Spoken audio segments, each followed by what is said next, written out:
What would you do in this situation?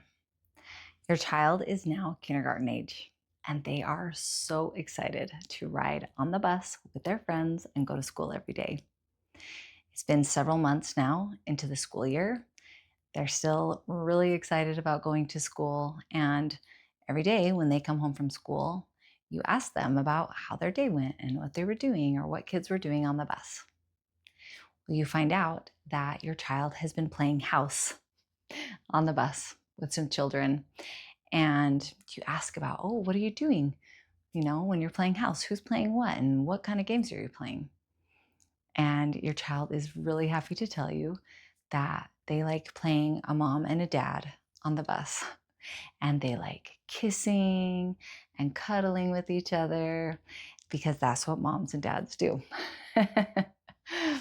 So you can quickly see how, if they were doing this with multiple children, all different genders mixed in there, that this could be kind of a confusing dynamic or cause some teasing from some of the older kids that were riding home on the bus with them. You don't want them to feel ashamed. It's normal to want to play house. It's totally innocent, and you are doing your best to avoid putting adults' understanding of relationships and sexuality on 5-year-old curiosity.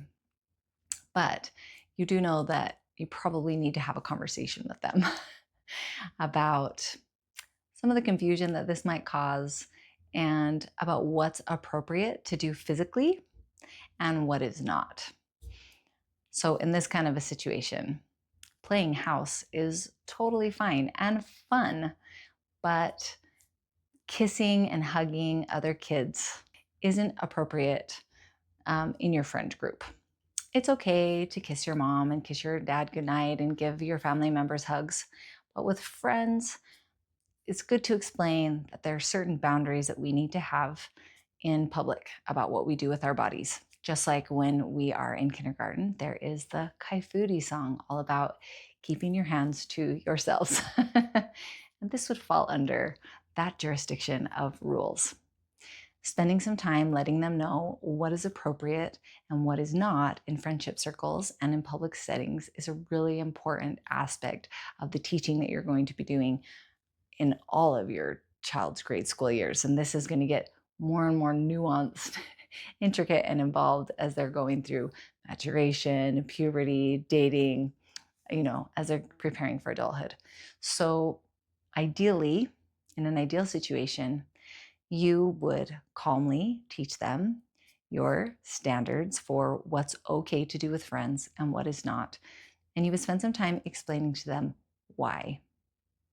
You would also explain this in a way that doesn't make them feel bad about themselves because they don't know. They're just figuring things out. They're still young and they're trying to get this all straight.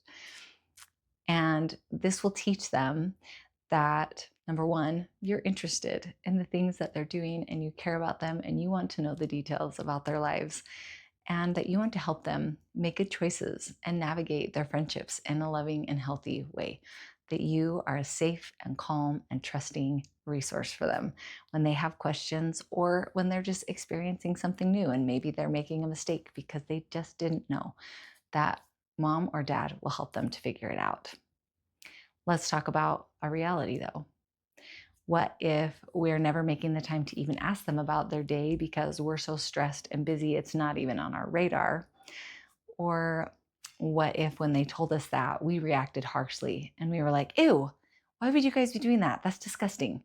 You know you're not supposed to be doing that. Knock it off. So that leaves them with a feeling of, oh, mom thinks I'm gross. Mom thinks I do bad things. She thinks I'm bad. I probably don't want to talk to her again because she's just going to freak out. So you establish yourself as a place where they're not going to want to come in the future when they have questions or concerns about things. So if you're struggling with living in that reality of maybe handling things with less finesse than you would have hoped, you can always start again. Start again with a new understanding about what is needed on your end to be a healthy support for them, and a place where they want to turn to and continue to be that rock for them going forward.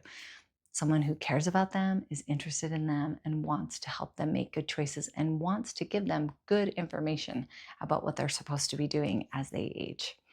We can always start from where we are and change our habits if they haven't been good up to this point. It's never too late to establish healthy relationships with our children.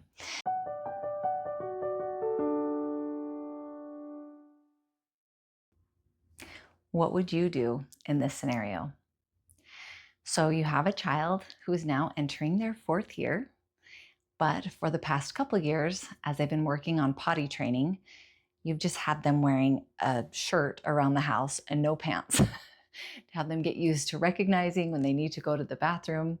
And because of that, you've had some conversations about times and places where this would be appropriate and where this would not be appropriate.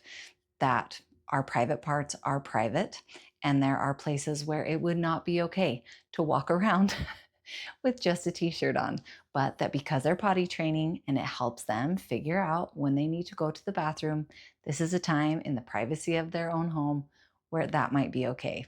You've gone through that transition now. You've actually taught them the private part song, and you've given them some more instruction about why private parts are private and what makes them special, and why we need to keep them covered up. So now your child is 4 years old, entering preschool age, entering an age where they're kind of having more play dates and being able to just play in small groups with other children. And you invite some other of their little friends from their preschool over to your house, and they're just playing quietly in the living room, and you step out for a minute to fold some laundry. Everything was fine. You didn't hear, the telltale silence that makes you know that something is up. And after their friends leave, they act a little bit uncomfortable, and you can just sense it. So you ask some questions. Hey, what did you play today with your friends? What did you like? What did you not like? And you find out that some of their friends wanted to play a doctor game, and kids were lifting up their shirts or pulling down their pants to be silly in that brief moment that you were outside of the room. And they weren't exactly sure what they were supposed to do, because at this age, there's so much curiosity about bodies. And we have a tendency sometimes to want to put our adult understanding on childhood curiosity. And it can be easy to misunderstand what they're trying to figure out with bodies and kind of give that a more mature connotation than it needs. So how would you handle that situation? Let's talk about the ideal. Number one, ideally, you would have before this point, like the person in the story, have taught them about private parts, have taught them about bodies, have taught them about the private parts song. And I will link that song down below in the description box. I think it's wonderful for preschool age children to feel empowered about what to do when someone tries to touch their private parts, and having a discussion about when that might be okay, if they're getting their bottom changed or they're at a doctor's office getting a physical, and when it's not okay, when a babysitter might try to touch them inappropriately, or a friend, or if there's ever a time where they feel unsafe or uncomfortable if someone is trying to touch their private parts, and what they need to do about it. So in an ideal situation, those conversations would have already taken place. And because of that, you could have spent some calm moments together talking about what they could do if they ever felt uncomfortable in this situation again. Meaning, if they can see that people are showing their private parts and they shouldn't be, and this is again at a young preschool age, could you practice with them what they could do? For example, you could practice saying, hey, let's not lift our shirts up when they play this game. Let's just have the doctor put their stethoscope, a 4-year-old can't say that, but their doctor gear over our clothes instead. Or, hey, let's play a different game. Or if they're in a scenario that you haven't talked about with them yet and they're not sure what to do, that they can just come get you and that you will help them. Or if they're at a friend's house and they're in that sort of a situation and they have questions, they can always come home and talk to you about it, and you will help them know what to do and help them figure it out. That would be the ideal. Because of that ideal, your child then is able to establish that you are a safe, calm place for them to reach out to when they have questions or confusion, or if they need help, or if they feel scared or unsafe. That mom and dad and teacher are all there to help protect them and help them become who they're supposed to be and teach them the right ways that bodies are to be used, the importance of privacy and private parts, and how to respect others. Okay, what would we do in a less than ideal situation, in a reality where we maybe didn't handle things the way that we should have in that ideal situation? What if, number one, we weren't paying attention at all, that our child was feeling uncomfortable or was a little quiet, and we didn't even notice? Or what if when they brought that up, we said, oh my gosh, that's gross. You guys shouldn't be playing that. That's disgusting. Don't ever do that again. You know better than that. How could you? What if those were our reactions instead? Then that gives a message to our child that we think they're gross. We think they're disgusting. We make them feel shame, and they don't want to come talk to us again in the future because we react strongly and harshly. So we're not really a safe place to turn. So if that's something we've been in the past, that or the other end of the spectrum, which is there's no reaction at all or no support or help at all, we establish ourselves as not being a safe, trusted source of information, a safe place our child can turn to, and they will go elsewhere for information that they need. If that's been the case, and maybe you haven't handled things well in the past, guess what? You can apologize and start again and try having healthier habits and healthier practices and educating your children on these important topics.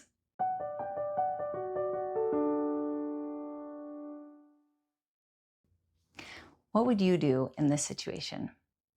You now have a third grader and you're eager to talk to them about their day. And in talking to them, you found out that a child got sent home from school today for inappropriate behavior in the classroom. And it sounded really vague. You couldn't really get a lot of details, so you keep just kind of asking questions. Try and figure out what's really going on. Come to find out, your third grader has been playing with a group of kids, including the child who got sent home that day, and they have been playing very sexual games during recess. And they go to a part of the playground where the recess aide can't see them. And this child has been teaching them some things of a very sexual nature. Thankfully, clothing has all been intact the entire time, but they're just kind of acting out things that you know as an adult are probably the result of this child looking at pornography, kind of sharing with their friends what they've been seeing. And at this point, with your third grader, you've had the conversation about private parts, about respecting people. You've also read the Good Pictures, Bad Pictures book, and they know what to do when they see pornography. This was kind of a different situation, and they didn't really know how to handle it. In talking to them, you know that they realized what they were doing was not okay. They kind of felt bad about it, but they didn't really know how to handle it. What's the protocol for if something like this is happening at school? So this is a really great opportunity to teach them about how to handle some of these situations. When they were younger, you might have practiced with them what to do in certain situations, and that is something that can continue clear through when they're in high school if they need it. Some kids just need to think through and practice through how to handle potentially awkward situations when they don't exactly know how to stand up for what they know is right, in a way that doesn't make them feel super judgmental or kind of ostracize them from their friend group. And some of them are really nervous about that. But it is important to teach them to stand up. Now, you'll find that some kids don't have a problem with it at all. And that's why it's really important that you know your child and that you're having conversations about what healthy sexuality looks like all along from the time they're preschool age through when they leave your home, so that it's very normal in your home to have these discussions. So ideally, you would work through with them what maybe they didn't handle well and maybe practice what they could do in the future. Could create a plan about, hey, if this child is doing these things and you know that it's wrong, number one, you should not be participating. But number two, when it's things like this of a sexual nature, you need to tell the teacher, you need to tell the recess aide, that sort of behavior is not acceptable at school or in any public places. And so if someone is engaging in that behavior, you need to let a trusted adult know, because it can be extremely unsafe and lead to some big consequences if it's not addressed quickly and appropriately by people who are in charge. The school guidance counselors have so many great resources and are wonderful helps in this kind of a situation. I think it's also important in an ideal situation that you would have a conversation with your child's teacher, with the principal. Make sure the recess aide knows what's going on and just let them know what's happening.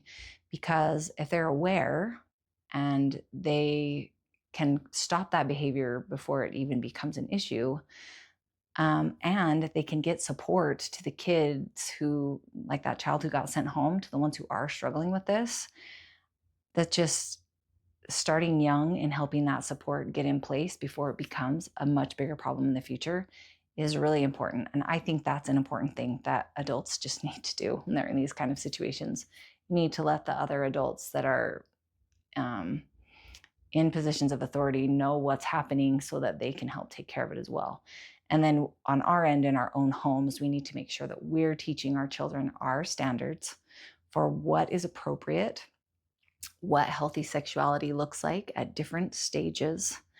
And we need to be that safe, approachable place so that when they have questions, they know they can come talk to us and we will help them. How would you have handled that specific situation?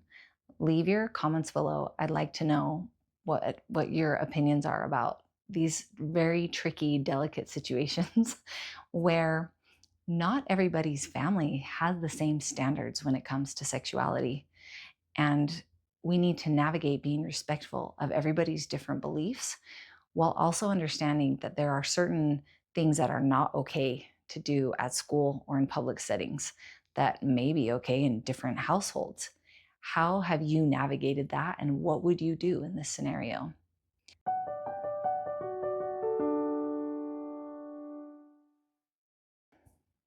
What would you do in this situation? Your children are now older. They're getting into fourth, fifth, sixth grade. So they're sitting usually towards the back of the bus with the older elementary age kids.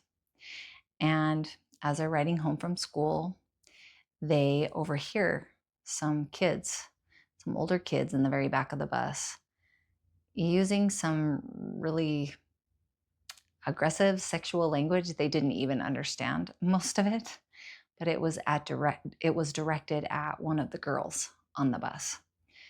And it just made them feel really yucky inside, and they weren't sure. They weren't sure what to do in that situation. When they got off the bus, they came home, you were talking to them about their day, and they let you know what had happened. And you realized by some of these words that they were asking you about that they didn't know what they were.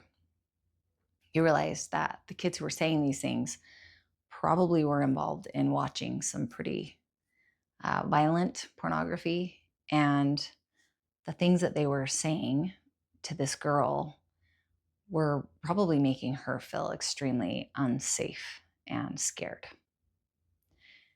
How would you go about handling that situation? What would you do? Ideally, we can teach our children our own standards for what is appropriate to talk about and not talk about in public settings in regards to sexuality. We also need to teach our children about the importance of using respect and kindness when we're talking to other people. And we also are going to be teaching them about navigating this world where people have a lot of different beliefs, including different beliefs about sexuality. And we need to be respectful of all people. That being said, there are some things that are not okay to do or to talk about in public spaces. There are lots of things actually that are not okay to do in private spaces as well. But in this specific scenario, how would you handle it? What would be appropriate?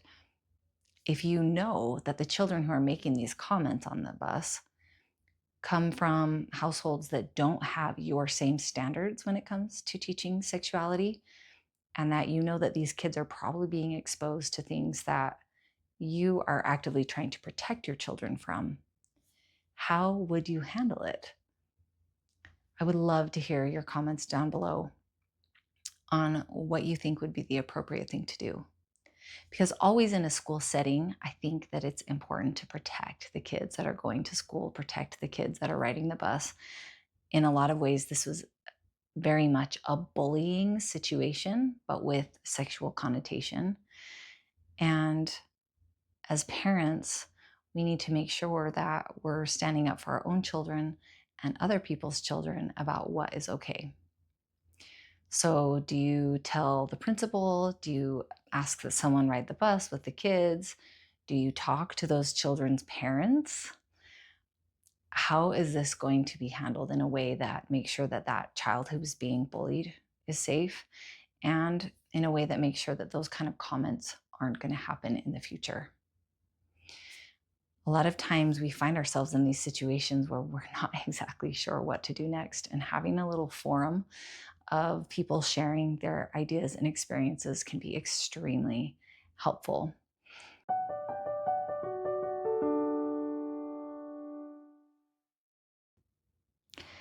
You were talking to some parents at the park, and they were talking about their favorite filtering softwares and the passwords they have set up on their streaming accounts, and some of the parental controls that they have set in place on their devices.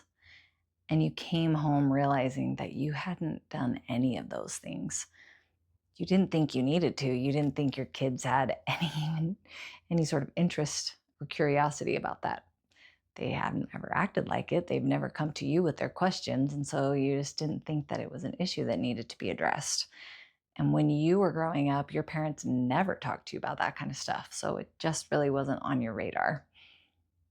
And you decide that it might be a good idea to check out your streaming services and the history of the videos there, and maybe just the YouTube histories and other places where you could check to see if maybe you do need to be setting these boundaries with technology in your home. And come to find out, you are finding some sexually explicit content in YouTube histories and some very sexualized shows being watched on your streaming accounts. And you're kind of floored because you didn't even realize this was something that you needed to address. So, what would you do in this scenario? Do you freak out and set really harsh punishments for your entire family? Should you have private conversations with each of your children and figure out which one is struggling with it specifically, or if there are several? And what do you do going forward?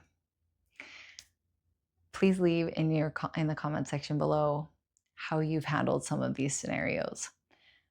What have you done when you have found questionable content on your devices that you didn't know that your children was watching? How did you handle that? Also, if you have a favorite filtering software or parental control situation that you swear by, what are you using? Clearly, we know that these things are not enough. You can have the best filtering software in the world, but because we can't control so many things that happen outside of our own homes when it comes to the sexual content that our children are being exposed to, We need that knowledge and that understanding of what they're supposed to do to come from within and to come from us actually having those conversations from when they're at a young age and continuing those conversations and teaching them our standards, teaching them our beliefs, teaching them why we have those beliefs and why these standards matter, and also teaching them that we are a safe and reliable source that they can turn to when they have questions and they're not sure what to do next. I provided a couple links down below to some free printables that you can access. One is about your own family plan that you've set around technology and going through the questions that are asked there to see if there are some changes that you need to make or tweaks that you need to make sure everyone in your family understands what your family rules are around technology and how to use it in your home. And also a free printable about a little assessment that your child can take to know if they're ready for a device and a cell phone, and if they have the maturity that they need to be able to handle all these things that are being thrown at them with the sexualized content in today's world.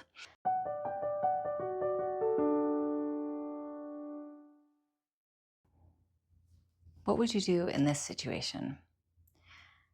You have a feeling that you should check the search history on your children's devices that they have. And when you're looking through the search history on your 7-year-old's device, you see a lot of sexually explicit content. You didn't even know that your 7-year-old knew how to navigate some of these things. You're not sure exactly how to handle it.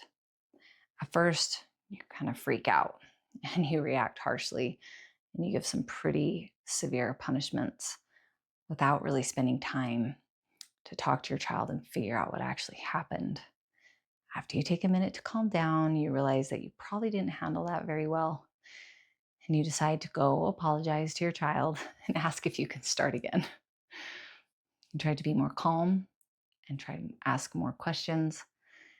And throughout this conversation, your child opens up to you, and you find out that when they had gone to a cousin's sleepover the month before, some of their older cousins showed them a lot of these videos.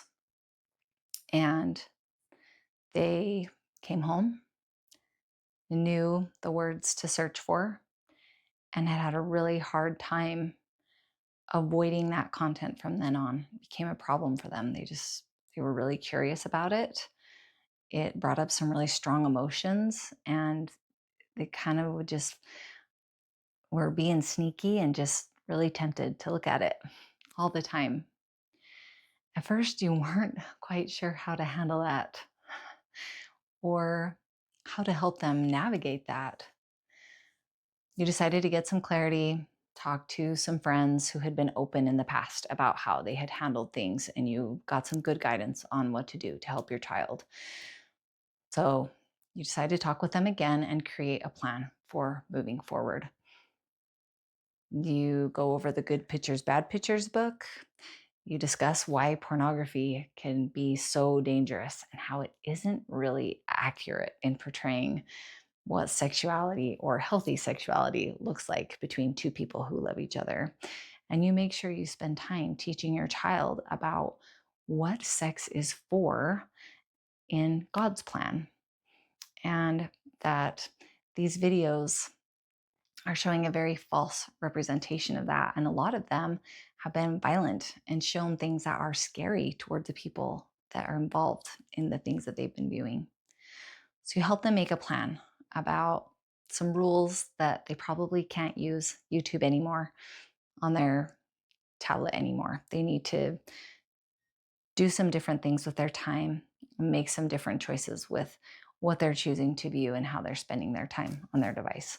And that you're going to set some pretty strict rules for them, some limits on how that can be used and when and where to help them establish better habits. You also set up a little tracking system for them. So, meaning every day that they do well and they avoid the temptation, they can get like a thumbs up on their device or a sticker or on a calendar that says, hey, we did it. We stuck to our goals this week. And as those days add up of them not being tempted by sneaking or hiding or looking at things they know they shouldn't, you're helping them to see that over time they will be able to overcome this strong pull toward looking at things that they know that they shouldn't be.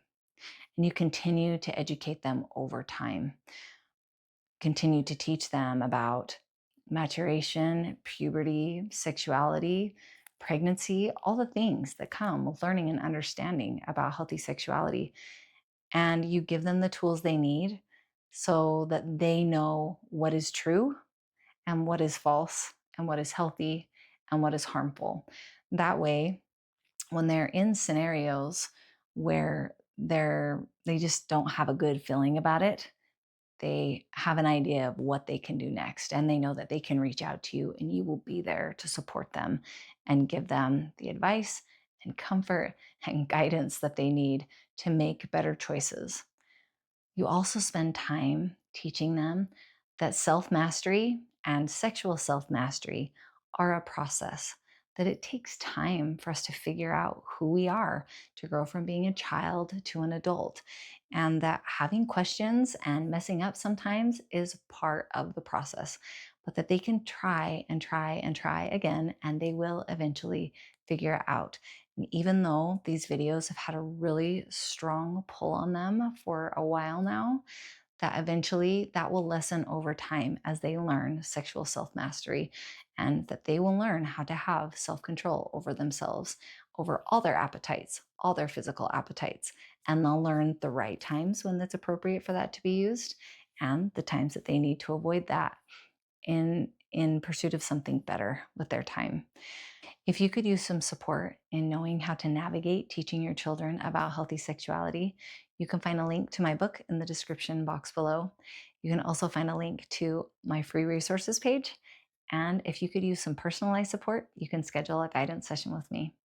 We'll see you next time.